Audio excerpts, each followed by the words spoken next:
کہ جناب ہم صوبے جو ہے لاسٹ 18ویں ترمیم میں یہ جو فارمولہ آف کورس مجھے تو لگ اب وفاق کے اندر سے بھی فلیکسیبلٹی، احسن اقبال صاحب کا میں ذکر دیکھ رہا تھا، وہ آپ کی اس سے ایگری کر رہے ہیں کہ پاپولیشن کو تو فریز کر دیتے ہیں، اس کی بیسس پہ آگے ہم نہیں جائیں گے اور باقی جو فیکٹرز ہیں اس کو انکارپوریٹ کرنے میں بھی وہ تیار ہے.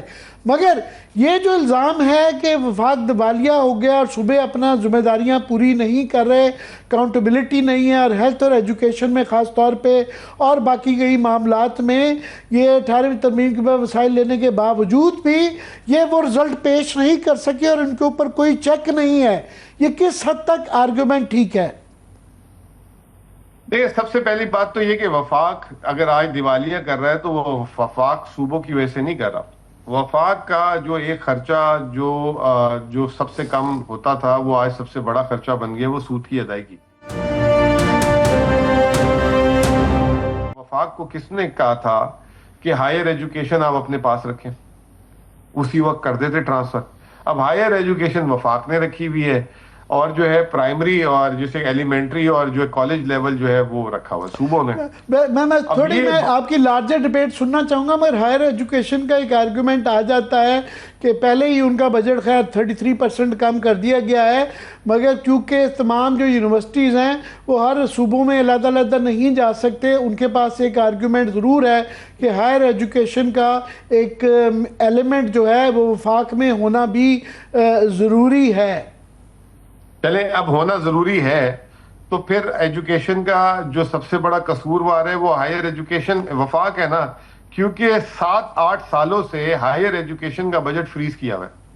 مطلب آپ بتائیں کہ ہر سال 35%، 25% تنخواہوں کا بجٹ بڑھ رہا ہے، وزیر اعظم ہاؤس کا بجٹ بڑھ رہا ہے، ہائر ایجوکیشن کا بجٹ فریز کیا ہوا ہے. ہائر ایجوکیشن کا اس بجٹ میں جو مجھے یاد پڑتا ہے 33% کم نہیں کیا گیا. مطلب میں تو یہ آپ وہ کم تو ساتھ ساتھ کر رہے ہیں لیکن وہ 7-8 سال سے اس کو بڑھا ہی نہیں رہے. جو ترجیح آپ کی جہاں پہ یہ ہو اور آپ پیسے ایم این ایز کو، ایم پی ایس کو ڈیولپمنٹ سکیموں میں دے رہے ہیں، آپ سرکولر ڈیٹ پہ پیسے دے رہے ہیں، آپ کیپیسٹی پیمنٹ میں 2-2 ہزار ارب دے رہے ہیں، اور ہائر ایجوکیشن کا بجٹ آپ کا جو ہے میرے خیال سے 65 ارب کا ہے اس سال ٹوٹل پورے پاکستان کا. اب صوبوں کو بھی اس میں صوبے نے اس سال 10 ارب دیے ہیں. پہلی دفعہ خیبر پختونخوا میں ہائر ایجوکیشن میں صوبے نے بڑا کنٹریبیوشن دیے، وفاق سے کم پیسے آئے ہیں. تو یا تو آپ دیکھیں، یا تو سنبھال سکتے ہیں تو سنبھالیں، نہیں سنبھال سکتے تو آپ اسی وقت دے دیتے نا. قصور دیکھیں، ابھی یہ پاکستان کا مسئلہ کیا ہے؟ پاکستان کا مسئلہ یہ ہے کہ ایک دوسرے کے کندھے استعمال کر کر کے نا اپنے آپ کو جسٹیفائی کرنا. اس جسٹیفائی کرنے سے آپ صرف وقت کو ضائع کرتے ہیں. جو ہو گئی غلطی اس کو ایکسیپٹ کریں اور آگے اس کا جو ہے اس کو صحیح کریں. میں کیونکہ مزمل اس وقت بلوچستان، پنجاب اور سندھ کے نمائندے نہیں ہیں کوئی اس پہ بحث کرنے کی، آپ کو کیا لگتا ہے کہ جو 29 اگست کو جب یہ اجلاس ہوگا تو کیا کیونکہ اس کے اندر جو ہے انتظامی، لیگل، پولیٹیکل، فائنینشیل سارے ہی معاملات ہیں، تو اس میں کیا آپ کو نظر آتا ہے کہ واقعی ہی میرٹ کے اوپر ایک اچھی بحث کر کے کوئی اتفاق رائے ہوگا، یا یہ کھینچا تانی ماحول آپ کو لگتا ہے کوئی سازگار ہے اس کے لیے؟ دیکھیں، سب سے پہلی بات تو یہ کہ آپ عامر صاحب بہت تیز جا رہے ہیں. آپ مطلب یوں سمجھ رہے ہیں کہ 29 تاریخ کو میٹنگ میں کچھ فیصلے ہونے ہیں اور میں اچھا کیا آپ نے یہ بہت اچھی بات پوائنٹ آؤٹ کر دی کہ یہ خبروں سے تاثر عام آدمی کو یہی جا رہا ہے کہ 29 کو یہ فیصلہ ہوگا، یوں کریں گے اور وہ کہیں گے جی بس ٹھیک ہو گیا. تو یہ عام آدمی کو یہ تاثر یہ گورنمنٹ کے بیانات سے دے رہا ہے. ایگزیکٹلی میں چاہ رہا ہوں آپ اس کو کلیریفائی کریں، اسی لیے سوال کیا ہے. میں آپ کو یہ بتانا چاہتا ہوں آپ کے ذریعے یہ توسط سے، 29 کو ایک ابتدائیہ اجلاس ہے جس میں وزیر خزانہ صاحب اپنی جو ہے وہ اکانومی پہ بات کریں گے اور ہر صوبہ اپنے صوبے کی معاشی صورتحال پہ بات کرے گا. اس کے بعد ورکنگ گروپس بنیں گے وہاں سے، پھر وہ ورکنگ گروپس میں سب کی اسائنمنٹس آئیں گی، پھر وہ ایک وقت کے بعد سب جمع کرائیں گے. دیکھیں، یہ NFC جو ایوارڈ ہے نا، یہ قومی اسمبلی کا اجلاس نہیں ہے کہ بجٹ پیش ہوا ہے اور اس کے بعد آپ پاس کرائیں، ترمیمیں کریں. یہ اگر ایک صوبہ بھی آگے پیچھے ہو جاتا ہے تو کنسنسس نہیں ہوگا تو یہ 1 انچ آگے نہیں چل سکتی. اسی لیے یہ جو 7ویں سے لے کے 10ویں آپ کی NFC بغیر چینج کے چلی ہے کیونکہ کنسنسس نہیں ہو رہا تھا. اب دو طریقے ہیں, یا تو سارے مل کے کنسنسس کریں, یا تو پھر وہ جو آپ جو بات کر رہے ہیں کہ جی ترمیم ہوگی, وہ آئیڈیل نہیں ہوگا. میں آپ کو ابھی بھی بتاتا ہوں. تو یہ اب 29 تاریخ کو, اب راز سوال کس کا کیا موڈ ہے, یہ آفیشیلی 29 تاریخ کو سب کو نظر آ جائے گا کہ کون اگریسو موڈ میں ہے, کون جو ہے جسے کہتے ہیں کہ کنسنسس بلڈنگ کے موڈ میں ہے, کون اپنی جگہ جو ہے آن میرٹ چھوڑنے کے لیے تیار ہے. ویسے اس کے لیے نا ویسے کوئی راکٹ سائنس کی ضرورت نہیں ہے کہ کون کس موڈ میں ہوگا.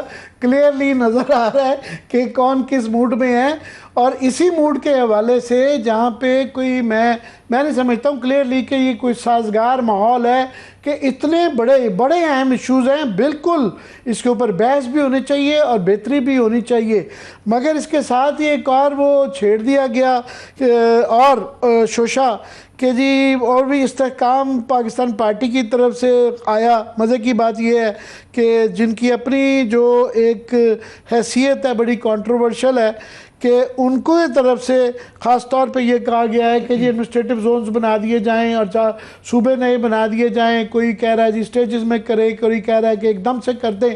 پوائنٹ یہ ہے کہ میں سمجھتا ہوں جو over the years and decades یہ بحث رہی کہ آف کورس زیادہ صوبے ہونے چاہیے, اور پنجاب میں عوام کی حد تک کبھی مجھے نہیں کوئی ملا کہ جس نے اعتراض کیا ہو کہ سورس سب سے پہلے تو پنجاب کے 2-3 ٹوٹے ہونے چاہیے, مگر جو سٹنگ گورنمنٹ پنجاب کی ہوتی ہے اس کو ہمیشہ اعتراض رہتا ہے. پھر اس کے بعد سندھ کے اندر یہ سندھ کی پیپلز پارٹی کو پرابلم ہوتی ہے کہ اگر کرنا پڑا تو پھر کراچی اور سندھ کو بھی کرنا پڑے گا. کے پی میں پھر پرابلم آ جاتی ہے, ہزارہ والوں کا بھی کرنا پڑے گا, اور بلوچستان میں بھی پختون اور بلوچ ڈیوائیڈ بھی ایگزسٹ کرتی ہے. تو اس لیے یہ آج تک ہو نہیں پایا. تو اس وقت اس ماحول میں یہ جبکہ پہلی 26ویں آئینی ترمیم بھی کنٹروورشل ہے, تو آپ کو یہ بحث لگتا ہے کہ اچھے طریقے سے پایا تکمیل تک جاتی ہوئی نظر آ رہی ہے؟ دیکھیں اس میں بھی ایک کنفیوژن ہے. جو این ایف سی ہاریزنٹل اور ورٹیکل ڈسٹریبیوشن تک کا مینڈیٹ ہے. این ایف سی کے پاس مزید ایڈمنسٹریٹو صوبے بنانے کا یا کم کرنے کا یا زیادہ کرنے کا اختیار ہی نہیں ہے. یہ نیشنل اسمبلی اور صوبائی اسمبلیوں کی مینڈیٹ ہے, وہ پہلے 2/3 سے اس کو پاس کریں گے, اس کے بعد آگے جائے گی. تو این ایف سی کا یہ چیپٹر ہی نہیں ہے. تو اس کو لوگ کنفیوز کر رہے ہیں این ایف سی کے ساتھ. این ایف سی میں وفاق کا کتنا شیئر ہے, صوبے کا کتنا شیئر ہے, صوبوں میں آپس میں کتنا حصہ بٹے گا, اس کی ابھی 4 میں نے آپ کو بتا دیا کہ آپ صحیح کہہ رہے ہیں. کچھ لوگوں کے درمیان میں کنفیوژن ہے, میں نے اس کے لیے علیحدہ رکھا, میرے دماغ میں کنفیوژن نہیں ہے بالکل بھی. مگر کیا یہ آپ کو لگتا ہے کہ اس ماحول کے اندر جو ہے یہ اتنا بڑا فیصلہ جو کہ 78 سال کیا 71 کے بعد سے یہ نہیں ہو, یہ بحث رہتی ہے اور شاید بڑی اچھی بحث ہے کہ اس ماحول میں کہ جہاں کیے تو اس لیے جاتے ہیں نا کہ رول آف لا اور گورننس بہتر ہو, تو یہ لوکل باڈیز جو جہاں ایگزسٹ نہ کرتا ہو تو یہ اوپر سے آپ ٹاپ ہیوی جو ہے وہاں سے ٹھیک کریں, نیچے ویسے کہ ویسا رہنے دیں. اس کی لاجک میں سمجھنا چاہتا ہوں. میں سمجھتا ہوں کہ اس کے لیے نا ایک انفارم ڈیسیشن لینے کی ضرورت ہے, اور پہلے تو 18ویں ترمیم کو دیکھ لیں, اسیسمنٹ کر لیں, اور اس کے بعد ڈیٹا سے اور تمام چیزوں سے اس کو پہلے ایک دفعہ وہ دیکھ لیں. ہم بھارت کی مثال دیتے ہیں, ہم دوسری جگہوں کی مثال دیتے ہیں, تو کسی نے بڑی اس دن اچھی بات بولی کہ Bharat is not a federating country, Bharat ایک یونین کنٹری ہے. ادھر صوبوں کی تقسیم وہاں پہ جو ہے کہہ رہے تھے کہ زبان کی بیسس پہ ہونی چاہیے, اور انہوں نے بھی کوئی وسائل کی بیسس پہ نہیں کیا تھا. تو یہ کسی نے بڑی اچھی بات کی کہ پاکستان میں یہ جو تمام 4 صوبے ہیں یہ فیڈریٹنگ یونٹ ہیں. تو اس کے لیے ایک انفارم ڈیسیشن, پڑھا لکھا اور پولیٹیکل وزڈم, اس میں اگر ہم صرف یہ لالچ میں کرتے رہیں گے کہ میرے وسائل کم ہو جائیں گے, اس کے زیادہ ہو جائیں گے, تو فیصلہ غلط ہو جائے گا. تو پہلے بھی ہم نے 18ویں ترمیم کو بغیر, کیونکہ یہ اس کے اوپر یہ بڑی آپ نے صحیح کہا, بڑی انفارم ڈبیٹ اور بہت زیادہ بحث کی ضرورت ہے, اور آئندہ آنے والے دنوں میں ہم آپ کو بھی تکلیف دیں گے اور بھی کرتے رہیں گے. میں کوئکلی آپ سے پوچھنا چاہ رہا ہوں کہ آج یہ سلمان اکرم راجہ کی میں ملٹیپل ٹویٹس دیکھ رہا تھا, اس کے اندر انہوں نے ایک پہلے یہ کہا کہ میں ریزائن کرتا ہوں, پھر انہوں نے کہا مجھے عمران خان کی طرف سے کہا گیا ہے تو میں واپس لے لیتا ہوں. بیچ میں انہوں نے ایک جملہ کہا کہ آج ایک ایسا واقعہ ہوا جو اب مجھ سے 2 ٹوک فیصلے کا تقاضا کرتا ہے. یہ میں نہیں تھا سمجھ پا رہا، اور میں نے 2-4 لوگوں سے پوچھا آپ تک کوئی اطلاع ہے کہ ایسا واقعہ کیا ہوا تھا اور کیوں یہ نوبت یہاں تک پہنچی؟ دیکھیں 18 مہینے میں جو میں نے اپنے آپ کو، جب خان صاحب تھے تو پھر بھی میں پولیٹیکل میٹنگز کو جوائن کرتا تھا. 18 مہینے میں جب سے میرے پاس یہ اسائنمنٹ آیا ہے تو میں نے پی ٹی آئی کی جتنی بھی پولیٹیکل میٹنگز ہیں اس کا نہ میں حصہ ہوں، نہ میں اس میں پڑھتا ہوں کہ پھر میں اپنا کام نہیں کر پاؤں گا. تو میں دیکھتا بھی ہوں ہمارے وزیر اعلیٰ صاحب کو کہ وہ آدھا دن ان پولیٹکس اپنی پارٹی کی دیکھتے ہیں، آدھا دن اس میں دیکھتے ہیں. تو ان کو جو اگر 10 گھنٹے کام کرنا پڑتا ہے، آپ نے بہت سمجھداری کا کام لیا ہے کہ ان سے سبق حاصل کر کے کہ جو ان کا حال ہوتا ہے وہ آپ اس سے بچے بھی ہیں. بہت بہت شکریہ افضل آپ کے وقت دینے کا. جی بالکل، اس پہ مزید بھی ڈسکشن کریں گے ان ڈیٹیل. اس وقت پروگرام کا وقت ختم ہو گیا. دیکھنے کے لیے شکریہ، اجازت دیجیے، اللہ حافظ.